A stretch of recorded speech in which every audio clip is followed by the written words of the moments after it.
मित्रहो नमस्कार. मी सुशील कुलकर्णी. आपण पाहता अॅनालायझर. शिवसेनेच्या एकूणच इतिहासासंबंधी आपण मागच्या काही दिवसापासून बोलत आहोत. शिवसेना हा विषय मला प्रकर्षानं मांडावा यासाठी वाटतोय की शिवसेनेविषयी असलेले गैरसमज आपल्या मनातून दूर झाले पाहिजेत. हिंदी आणि मराठी या दोन्ही चॅनलवरती आपण असे विषय करतो. शिवसेनेचा इतिहास समजून घेणं आवश्यक आहे.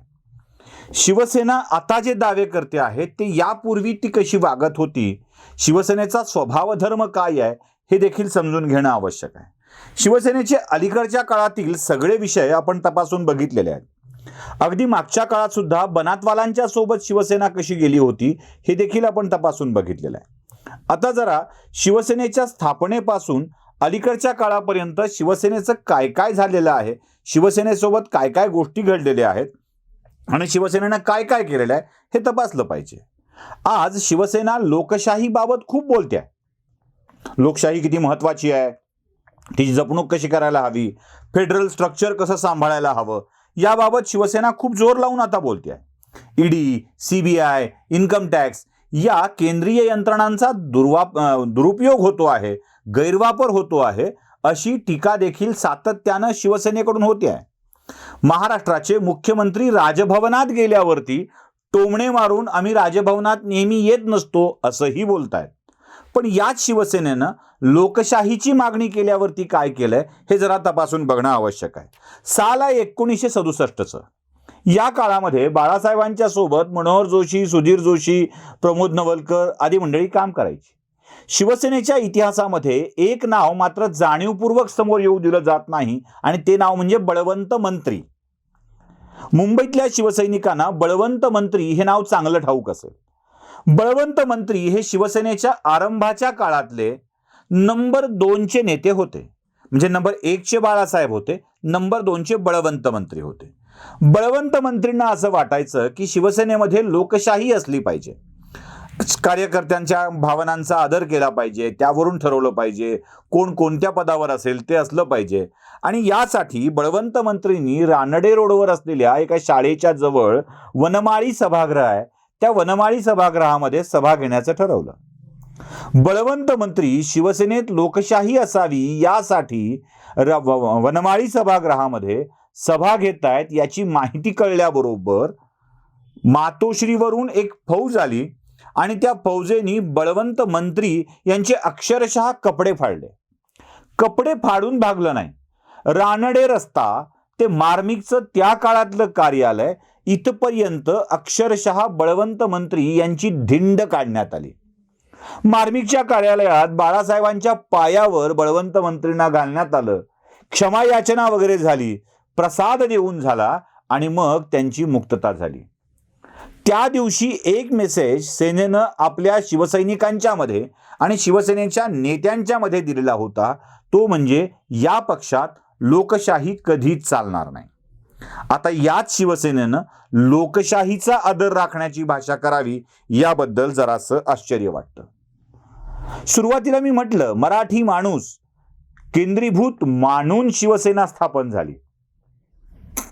आता या शिवसेनेच्या बाबत जेव्हा आक्रमकता आली तेव्हा दाक्षिणात्य लोकांच्या व्यवसायांवर हल्ले करायला सुरुवात केली. या शिवसेनेनी मुंबईतल्या दाक्षिणात्य हॉटेल्सना टार्गेट करायला सुरुवात केली आणि तिथल्या लोकांना मारहाण करणे, हॉटेलची तोडफोड करणे असे प्रकार केले.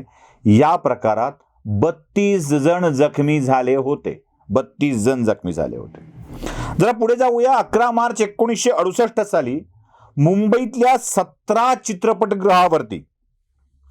चित्रपटगृहावरती शिवसेनेनं हल्ला चढवला होता, तोडफोड केली होती, दगडफेक केले होते. यातही अनेक लोक जखमी झाले होते. या सगळ्या प्रकारावर म्हणजे 67 आणि 68 सालापर्यंत जे परप्रांतीयावरती हल्ले होत होते, या सगळ्या प्रकारावर हिंदूने 5 जून 1968 साली एक लेख लिहिला होता आणि तो लेख खूप महत्त्वपूर्ण होता.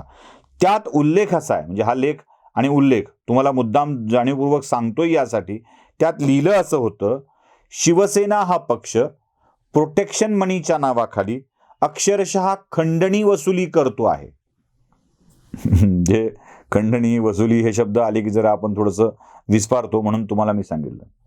द हिंदूनी 1968 साली शिवसेनेला खंडणीखोर म्हटलेलं होतं, कारण जवळपास 32 लोकांना जखमी करून दाक्षिणात्य हॉटेलवर आणि 17 चित्रपटगृहावरती हल्ला करणारी शिवसेना होती. जेवढ्यावर नव्हतं भागत काम. नोव्हेंबर 1972 मध्ये परप्रांतीयांना नोकऱ्या देण्यापेक्षा मराठी माणसांना नोकऱ्या द्याव्यात असा मुद्दा घेऊन शिवसेना आक्रमक झालेली होती. याच नोव्हेंबर महिन्यामध्ये शिवसेनेच्या वतीनं एअर इंडियाच्या कार्यालयावर मोर्चा काढण्यात आला होता. त्यावेळी एअर इंडियाचे चीफ पर्सनल ऑफिसर, आताचा HR चे प्रमुख, ते होते मिस्टर नंदा. या नंदांना बाळासाहेबांच्या समोर अक्षरशः शिवसैनिकांनी बदलला होता आणि बाळासाहेबांनी त्यांची पाठ थोपटली होती शिवसैनिकांची. सातत्यानं जो कोणी असेल त्याला ठोकण्याची कृती ही होत आलेली आहे. 28 जून 1970चा, आता मी थोडं पुढे सरकतोय, 72च्या घटने थोडंसं मागे जातोय बघा, तुम्हाला मला मुद्दाम ही घटना सांगायची आहे. 28 जून 1970चा मार्मिकचा अंक बघा, त्याचाही संदर्भ आताच्या घटनेशी येतो. म्हणजे महाराष्ट्राचे मुख्यमंत्री सातत्यानं लाल बाल पाल असा उल्लेख करतात, बंगालची वाघीण असा उल्लेख करतात. म्हणजे महाराष्ट्राचा वाघ बंगालच्या वाघिणीचा आदर्श घ्यायला भाग पाडतो असा उल्लेख येतो. या घटनेकडे बघता बघता तुम्ही तो 28 जून 1970चा मार्मिकचा अंक बघा, कुणाकडे असेल तर ते सांगतील. त्या मार्मिकच्या अंकात एक लेख छापलेला होता आणि त्या लेखाचं शीर्षक होतं, देख वसंता होईल कलकत्ता. काय? देख वसंता होईल कलकत्ता. भाऊ याबाबत अधिक स्पष्टता करून सांगू शकतील, कारण जी त्रोटक माहिती माझ्यापर्यंत आहे त्याबाबत मी बोलतोय. भाऊ तोरसेकर यावर अधिकारवाणीनं बोलू शकतात. देख वसंता होईल कलकत्ता असा लेख होता आणि त्यात राज्य सरकारला अक्षरशः धमकी दिलेली होती की जर तुम्ही, वसंतराव नाईक त्यावेळेला वसंतराव नाईक होते, जर तुम्ही नीट वागला नाही तर याचा कलकत्ता होईल आणि या कलकत्त्यात जसा हिंसाचार होतो तसा हिंसाचार महाराष्ट्रात केला जाईल. याच कारणामुळे वसंतराव बाळासाहेबांना सपोर्ट करत राहिले, बाळासाहेब वसंतरावांना सपोर्ट करत राहिले. याचमुळे शिवसेनेचं नाव वसंत सेना असं देखील पडलं. कलकत्ता करण्याची धमकी 1970 साली बाळासाहेबांनी दिलेली होती, 1970 साली. आणि आजही बंगालच्या वाघिणीचा आदर्श देऊन कलकत्ता करण्याचीच धमकी दिली जाते. कलकत्त्यात ज्याप्रमाणे हिंदुत्ववादी भाजपच्या किंवा संघाच्या विचारसरणीच्या लोकांना ज्या पद्धतीनं झोडपून काढलंय ना, त्याच पद्धतीनं आजही होण्याची स्थिती महाराष्ट्रात निर्माण झालेली आहे. म्हणजे हे जो कोणी बोलेल तो मार खाईल याची संपूर्ण काळजी शिवसेना आताही घेते आहे. त्याही वेळेला ती शिवसेना घेत होती. आता देख वसंता होईल कलकत्ता असं म्हणणाऱ्या आता सुद्धा हीच आहे. देवेंद्र ऐक आता होईल कलकत्ता अशीच सगळी स्थिती आहे का, हा देखील प्रश्न पडल्याशिवाय राहत नाही. मी 1989 वर जातोय. 21 एप्रिल 1989ला ठाणे महानगरपालिकेच्या निवडणुकीमध्ये शिवसेनेचा महापौर पराभूत झाला, अगदी एकमताने पराभूत झाला आणि या पराभवाला गद्दार कारणीभूत आहेत असं सांगून श्रीधर खोपकर या नगरसेवकाची अत्यंत घृणास्पद पद्धतीने हत्या करण्यात आली. श्रीधर खोपकर यांचा आवाज कायमस्वरूपी बंद केला गेला. ही घटना आपण याआधी सांगितलेली आहे. श्रीधर खोपकरांची ही हत्या ही अत्यंत अमानुष अशा प्रकारची होती. आपल्याच माणसाला शिवसैनिकाला संपवण्याची ही शिवसेनेच्या इतिहासातली पहिली घटना होती. याआधी देखील कृष्णा देसाईंच्या हत्येमध्ये शिवसेनेचा सहभाग असल्याचा आरोप देखील सातत्यानं केला जात होता. म्हणजे तो विषय बोलून झालाय म्हणून मी याचा उजळता उल्लेख करतोय. कृष्णा देसाईची हत्या, त्यानंतर श्रीधर खोपकरांची म्हणजे शिवसेनेच्याच नगरसेवकाची हत्या, दत्ता सामंतांची हत्या, यामध्येही ते उल्लेख तुम्हाला आढळतील. पुढे सरकतो, हे आधी सांगून झाले, जरा पुढे जातो.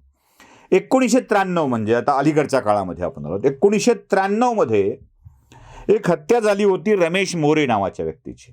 नारायण राणे यांचा परिवार या हत्येसंबंधी प्रकर्षाने बोलतो हे लक्षात घ्या. म्हणजे यात नंदकुमार चतुर्वेदीचं प्रकरण बाहेर काढावं लागेल, रमेश मोरेचं प्रकरण बाहेर काढावं लागेल, सोनू निगमचं प्रकरण काय ते आम्हाला माहीत नाही, पण ते बाहेर कसं म्हणतात. त्यातला रमेश मोरे यांची हत्या मात्र खूप महत्त्वाची आहे. रमेश मोरे हे शिवसेनेच्या कामगार संघटनेत काम करणारे कामगार नेते होते. मुंबईतल्या पंचतारांकित हॉटेलातल्या कामगारांच्या मध्ये शिवसेनेची कामगार संघटना घेऊन जाण्याचं श्रेय रमेश मोरे यांना जातं. रमेश मोरे यांची जवळीक राज ठाकरे यांच्याशी होती, उद्धव ठाकरे यांच्याशी नव्हती. त्यांचा कामगार संघटनेतला बोलबाला वाढू लागला होता, राज ठाकरेंसोबतची जवळीक वाढू लागली होती. याच रमेश मोरेंची एका अंत्यसंस्काराला गेल्यावर त्यांच्या घराजवळच हत्या करण्यात आली होती, हे देखील विसरून चालणार नाही. शिवसेनेत अडचण झालेली माणसं आपोआप कशी दूर झालीत हा प्रश्न देखील पडतो. नंदकुमार चतुर्वेदी गायब का बरं आहेत हा देखील प्रश्न तुम्हाला कायम पडल्याशिवाय राहणार नाही. एकूणच काय तर शिवसेनेच्या पूर्ण कारकिर्दीमध्ये माणसं गायब होणे, माणसं निघून जाणे अशा स्वरूपाच्या घटना सातत्यानं घडत आलेल्या आहेत. आणि याच घटनांचा उल्लेख करून शिवसेनेला आता काही प्रश्न विचारावे लागणार आहेत. शिवसेना आता जे वागते म्हणजे संजय राऊत जे आता वागतायत ते शिवसेनेच्या संस्काराप्रमाणेच वागतायत असंच म्हणावं लागेल. त्यामुळे शिवसेना खूप स्वच्छ, प्रामाणिक, सज्जनपणे वागणारा पक्ष आहे असा दावा राऊत करत असतील तर या भूतकाळातील घटनेकडे देखील राऊतांनी पुन्हा एकदा तपासून बघणे आवश्यक आहे. तेवढं ते करतील एवढीच साधी सरळ अपेक्षा आहे. धन्यवाद.